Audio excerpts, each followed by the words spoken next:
Bonjour à tous et bienvenue sur ma chaîne YouTube pour cette nouvelle vidéo sur l'analyse des décès en France de 2018 à nos jours. Dans les deux précédentes vidéos, nous avions vu ensemble comment récupérer les données sourcées depuis l'INSEE et data.gouv.fr et comment analyser les décès totaux. Aujourd'hui, nous allons faire une analyse sur les décès totaux, mais plus spécifiquement en extrayant les décès liés au Covid et en voyant la différence entre 2020 et 2021 et les années précédentes. Pour ceci, on se retrouve donc sur notre fichier Excel que nous avions créé la dernière fois avec les différentes données et notre analyse totale. Et ce que l'on va commencer par faire, c'est dupliquer ces deux onglets, Total et Total Graph, en faisant clic droit après les avoir sélectionnés, déplacer ou copier, on les met à la fin et on fait créer une copie. Donc je ne vais pas le faire vu que pour ma part c'est déjà fait. Et une fois ces derniers dupliqués, on peut les renommer Total Covid et supprimer pour chaque année les moyennes 15 jours, 30 jours et 90 jours. Donc pour 2020 et 2021, on va rajouter deux colonnes, décès Covid et cumul Covid, que l'on n'a pas besoin de rajouter pour 2018 et 2019 vu qu'il n'y avait pas encore le Covid. Et sur décès Covid, on va rentrer la formule recherche V de la valeur date, qui est ici K3, sur lequel on ne va pas mettre de dollars pour faire en sorte que lorsqu'on va copier la formule sur 2021, on va avoir le décalage automatiquement. On va en deuxième paramètre mettre l'onglet décès quotidien avec mention de Covid et on va sélectionner le tableau de A à C. Pourquoi de A à C? Comme ça on va englober l'intégralité de la date et des décès Covid. On va mettre ce coup-ci les dollars pour faire en sorte que ce tableau reste fixe lorsqu'on va le dupliquer. Dans le troisième paramètre, on va mettre 3 pour récupérer la valeur de la troisième colonne et donc des décès Covid. Et en dernier, on va mettre faux. À partir de là, on peut étendre la formule intégralement sur 2020 et on peut la dupliquer sur 2021. Et pour le cumul, simplement la première ligne en est égale au décès Covid et les lignes suivantes en est égale au décès Covid cumulé de la veille plus les décès Covid du jour. Vous remarquerez que les premières valeurs de 2020, on est à dièse n/a. Pourquoi? Simplement parce que avant mars, nous n'avions pas de valeur de mortalité liée au Covid, donc forcément, il fait la recherche, il ne va pas trouver la date et il ne peut pas en sortir de valeur. Mais vous inquiétez pas, pour la suite, cela va prendre en compte les valeurs. Une fois ceci fait, nous avons donc les valeurs de décès liées au Covid, mais il nous faut quelque chose pour comparer. C'est pour cela que sur la droite, j'ai rajouté un nouveau tableau sur lequel j'ai fait simplement la moyenne de 2018 et 2019. Donc si on regarde, je fais la moyenne D3, H3, donc les décès 2018 et 2019. On fait glisser pour avoir pour chaque jour de l'année. Et cette colonne va représenter l'image de nos années témoins.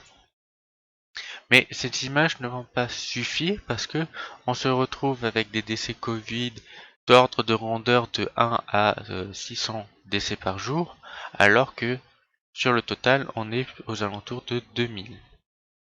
Pour pouvoir comparer ce qui est comparable, on va rajouter deux colonnes. La première où on va simplement faire les décès totaux de 2020 moins notre moyenne. Et la deuxième, pareil, mais avec les décès de 2021. On tient l'intégralité et on met ça sous la forme de graphique. Nous nous retrouvons donc avec ces deux graphiques et si nous regardons sur 2020, on peut voir qu'il y a une correspondance quasiment parfaite entre les décès liés au Covid et la surmortalité de 2020 par rapport aux années témoins 2018 et 2019. On notera aussi que sur le début de l'année, on est un petit peu inférieur, ce qui est normal.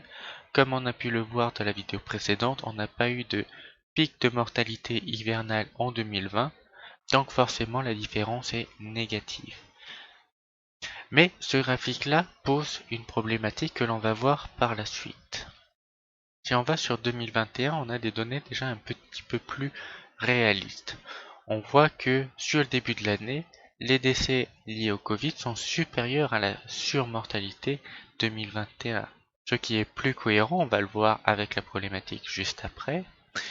Puis à partir d'avril, on remarque qu'on recommence à avoir une correspondance quasiment parfaite.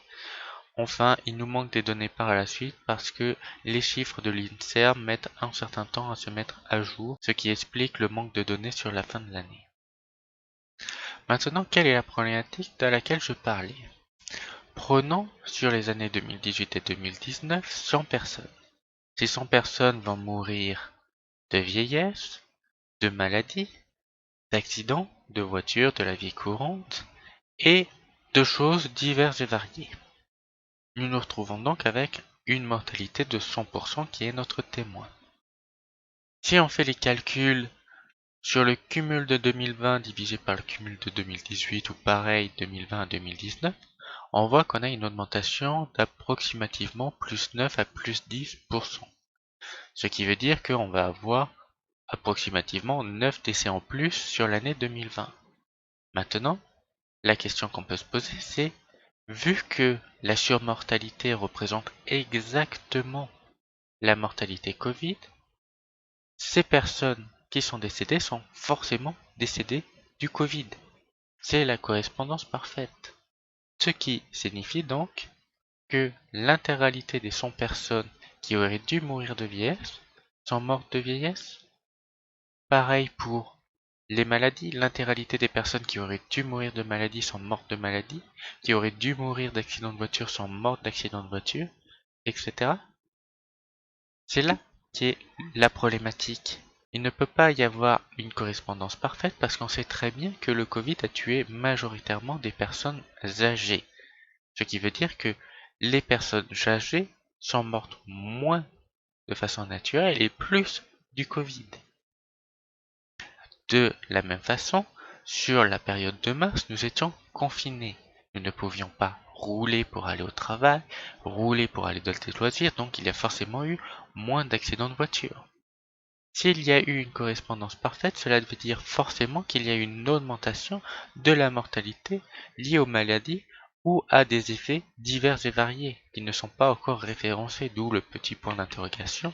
Faudrait une étude plus poussée avec les véritables chiffres de quoi sont morts les gens en fonction du temps pour avoir une idée de ce qui s'est passé. Mais pour qu'il y ait cette correspondance parfaite, il y a forcément eu un effet qui, ici, n'est pas visible. Il est perceptible, mais on ne sait pas exactement lequel est-il. Quoi qu'il en soit, cela veut dire que une partie de la population est morte pendant la pandémie du Covid-19 par des effets autres que le Covid. Si on regarde maintenant sur 2021, c'est un petit peu plus cohérent. On voit que sur le début de l'année, il y a eu plus de morts liées au Covid que la surmortalité. Ce qui se traduit par le fait que certaines personnes qui auraient dû mourir de l'un des facteurs sont mortes finalement du Covid.